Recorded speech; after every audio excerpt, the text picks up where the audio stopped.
Welcome back to another episode of The Human Advisor. In this episode, Larry Sprung of Mitlin Financial joins me and discusses why family is business and how every advisor has a responsibility to be inclusive in their practices, and also his best hacks. You don't want to miss it. Tune in now.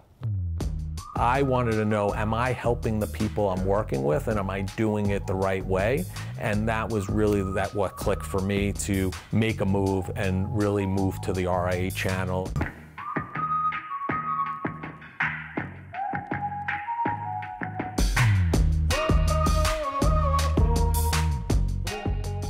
Today, I have my good friend, Larry Sprung of Mitlin Financial joining me. Larry, how you doing? I am excellent. Thanks for having me today, Desarte. It's a pleasure to be here with you. It is so good to have you. I have a story about you that I'm going to tell in the middle of the show, but I wanted to just start with you. Now, my senior content manager tells me you have a unique story about the name of your firm, Mitlin Financial. Tell me about that story. Yeah, so, everybody asks, what's the most asked question that we get at Mitlin? And people think it's about the markets or customer service, client experience, and really the most asked question is, where did the Mitlin name come from? Okay. And essentially it's a conglomerate. MIT was my wife's grandfather, Mitchell.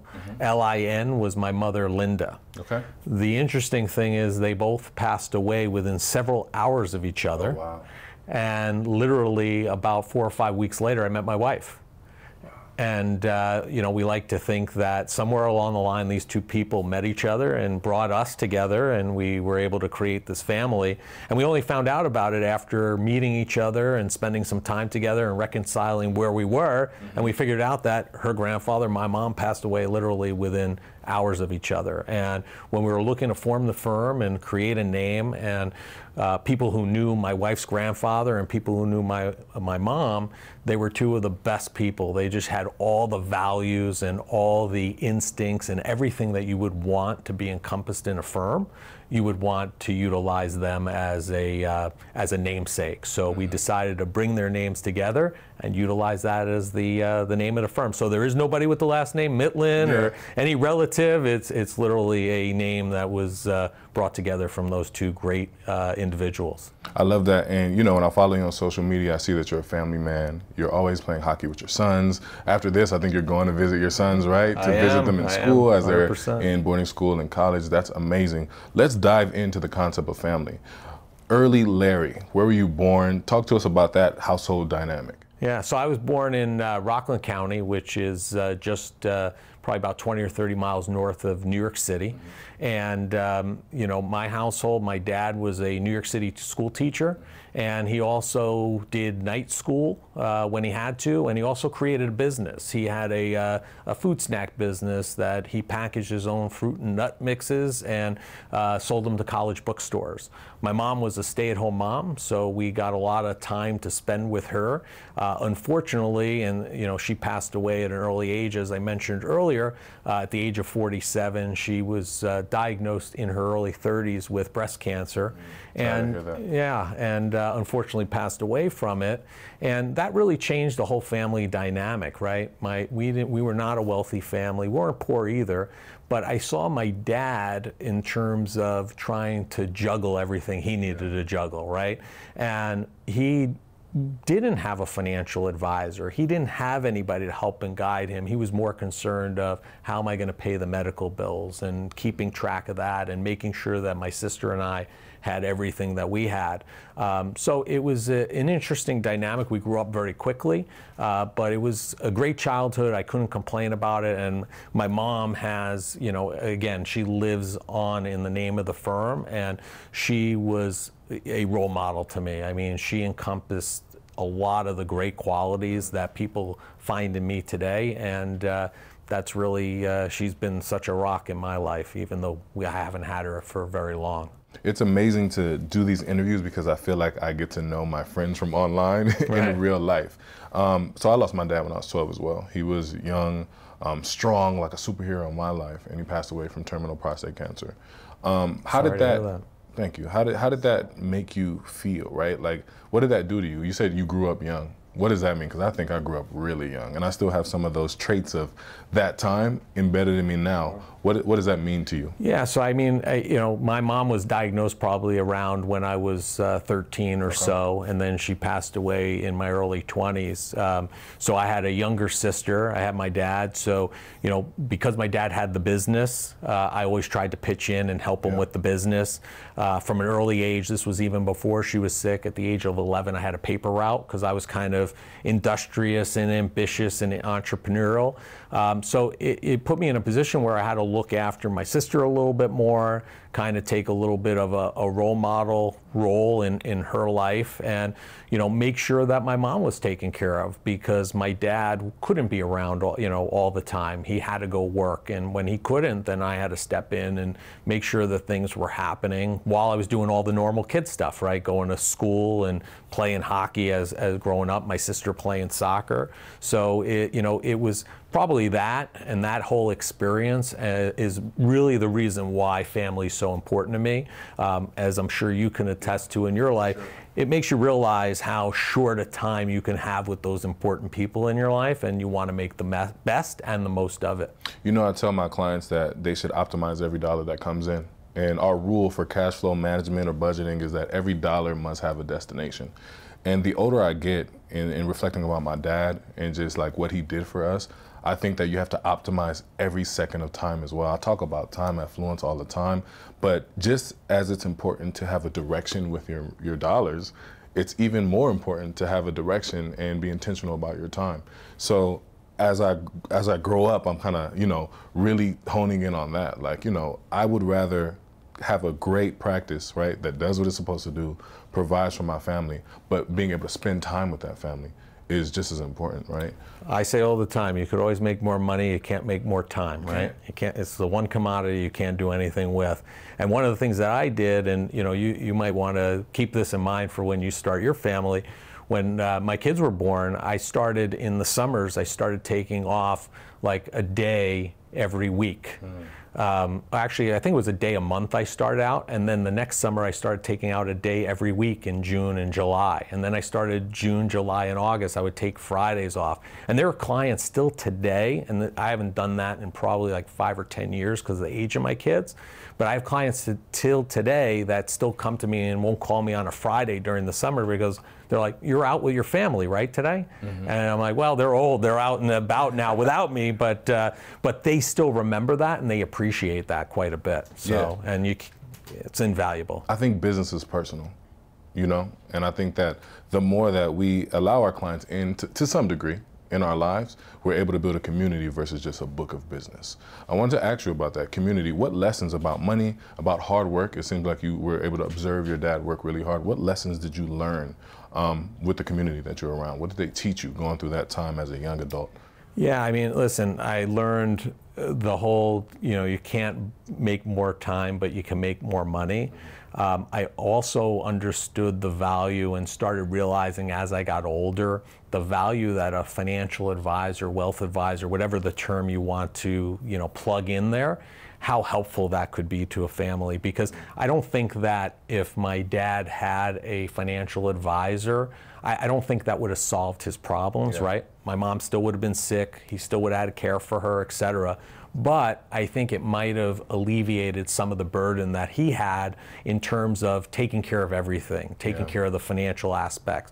Because we've done that for our clients and we know how valuable that is and how much they appreciate it when they're going through a tough time, that planning helps them through it, makes it a little bit more of a smoother ride. It seems like just like you met your wife and you named your firm, it was almost serendipitous. Yeah. Finding finance for you was also serendipitous because you watched what could have been, right? Or you imagined what could have been for your father as he struggled with paying the bills and trying to just hold everything together. So let's talk about that, finding finance. How did you get into the industry? Oh, it was a long, windy path. But essentially, I first wanted, and I've told this story before, but I went into college. I was going to be in pre-med. Okay. And first semester of my freshman year, rather, I started thinking about it, and I started really reflecting on what this was going to mean: the time commitment, the education commitment, the financial commitment. And I was like, I got to get out of school and start making some money and doing something meaningful. I didn't want to wait that long. I hear you.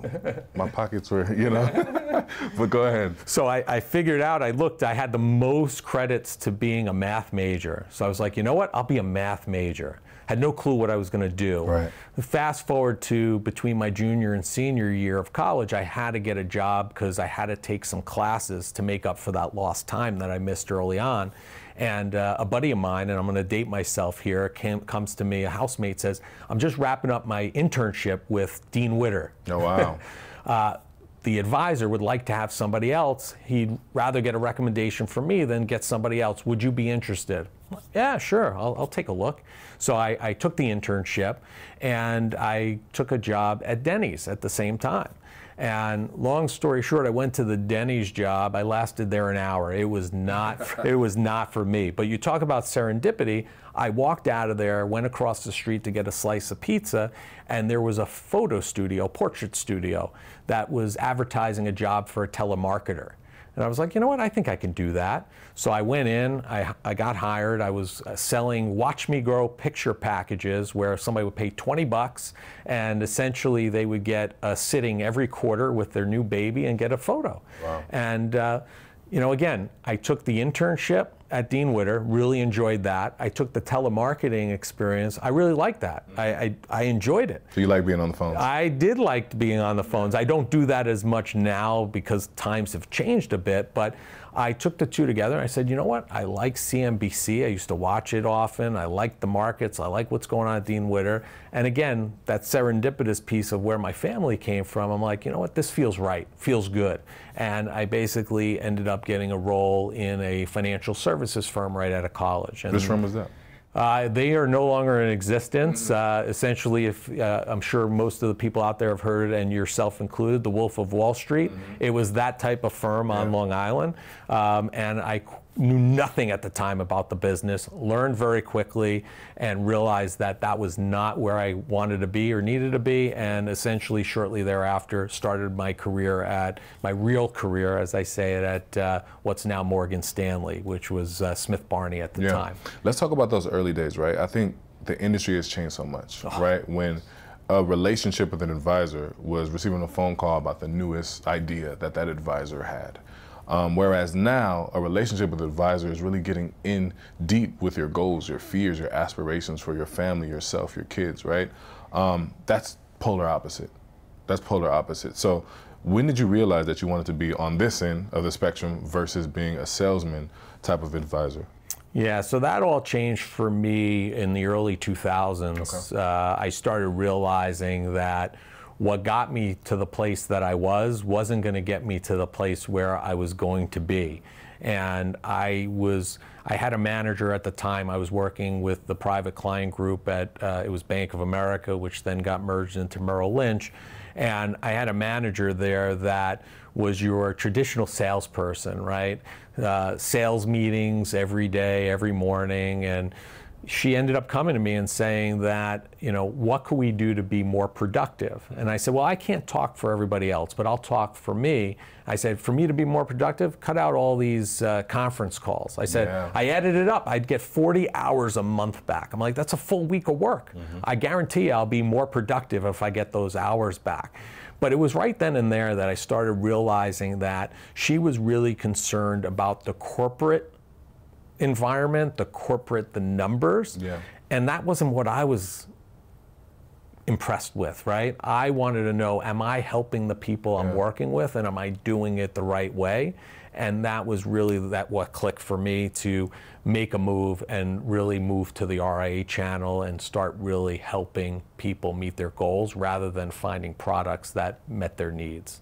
I love what you just said, and I just want to reiterate that humans are greater than numbers, right? And if you focus on the humans, right, the numbers will come.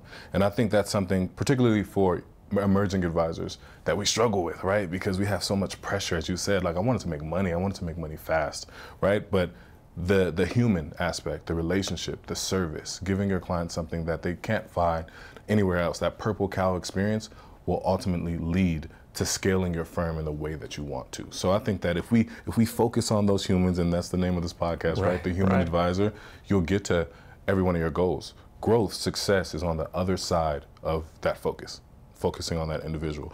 I wanted to ask you about practice management, because it seems like you had a great idea about how you wanted to run your firm, right? 40 hours, take it out. We don't need to spend time on those meetings. What do you think is a growth hack for your firm, something that you're doing really well that your clients seem to enjoy? Yeah, so I think the first thing that we do with clients before they're even a client that sets us up and them up for success is we have what we call an is there a fit meeting. Mm-hmm.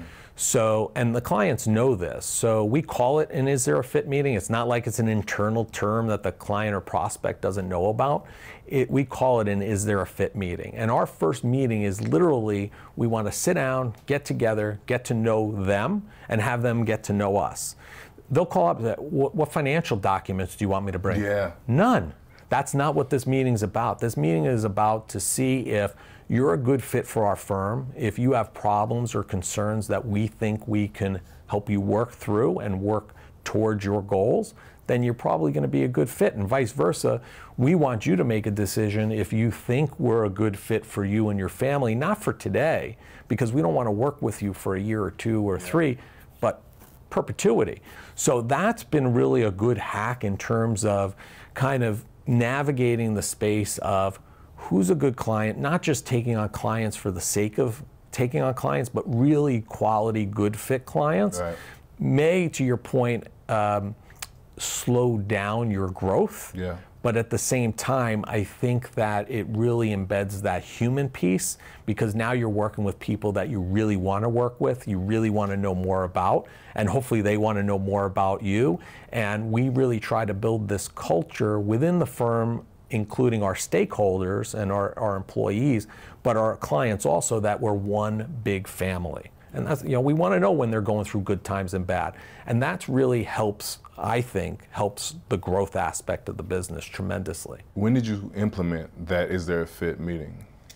Oh, probably about 10 years ago or so. I have to admit, it was from Duncan McPherson. Okay. I don't know if you follow him, the Pareto platform, Pareto principle, and he had a great way of working through it. I really enjoyed it and implemented it, and it's really stuck with us. We've tweaked it over the years to some degree in some ways to make it better and refine it, but it's a great process that's worked for us. Yeah, I asked the question because 3 years ago I did a similar thing, right? And we have this quote-unquote introductory call that allows us to not talk about numbers and just talk about the client, right? And tell them a little bit about what we do and how we seek to serve our clients. Now, when I first started my business, anything that could fog up a window, right, like let's do it, sign on the dotted line. But I found myself having to go back and talk to those clients like, hey, this isn't going to be a good fit for our business, right? Now, I believe in collaboration over competition. So if it's not a good fit for me, I know that it may be a good fit for one of my colleagues, right? So having a network of advisors to say, hey, this person can serve you. Larry would be a good job at what you're trying to achieve. Makes sense to me, right? Sure. So I think that call is super beneficial. Absolutely. And there are some people that aren't a good fit for you or your network, I'm sure. I'm sure. I wanted to touch on one thing that really touched me last year. I think the year was 2020. I wrote an article, and the article was called It Could Have Been Me.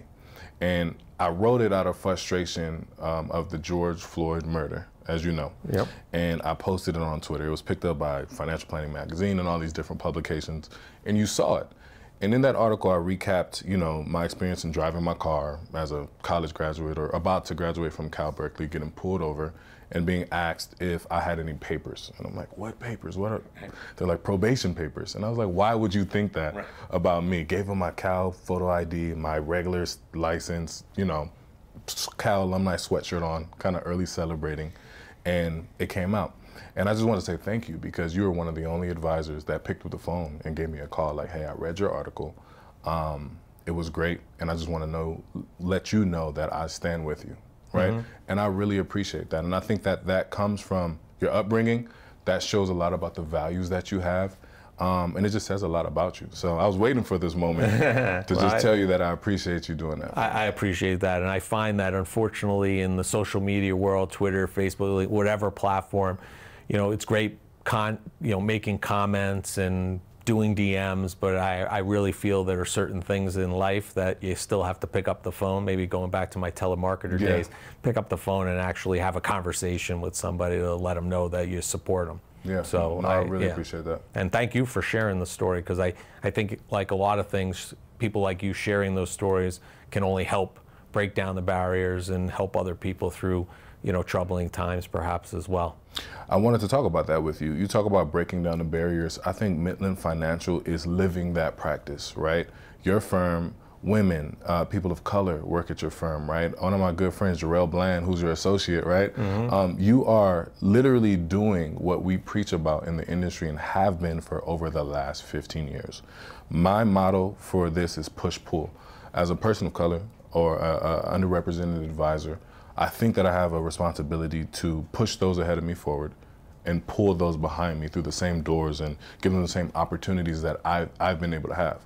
What I notice is that I can't do this alone. I need Larry Sprungs of the world to help me, right?